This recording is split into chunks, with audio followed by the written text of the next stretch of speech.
Hello दोस्तों, नमस्कार। मैं बाबूराम फार्मेसी असिस्टेंट। आप लोगों का हमारे यूट्यूब चैनल में स्वागत है। जैसे कि दोस्तों, आज हम बात करेंगे डाबर हनी टच सिरप के बारे में कि इसका प्रयोग क्या है और इससे हमें लाभ क्या मिलता है।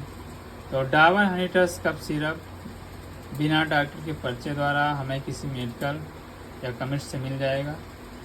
आयुर्वेदिक दवा है जो खांसी, गले में दर्द और खराश, नाक से पानी आना, इन सब परेशानियों में बहुत अच्छा काम करता है।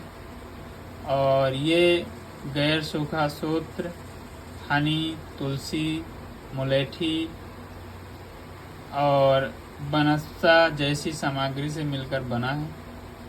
और इसका जो पीने का मतलब डोज है वो सुबह शाम है, यानी दिन में 2 बार। और ज़्यादा हमें दिक्कत है तो दिन में आप 3 बार भी ले सकते हो।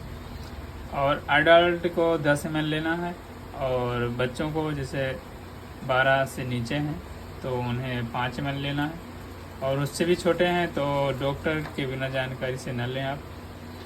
तो दोस्तों, ये बहुत अच्छा काम करता है और बहुत पुराना सिरप है, और इससे हमें कोई नुकसान नहीं है, कोई हमें दिक्कत नहीं होती है। तो आपको भी कोई दिक्कत है तो आप भी ट्राई करें।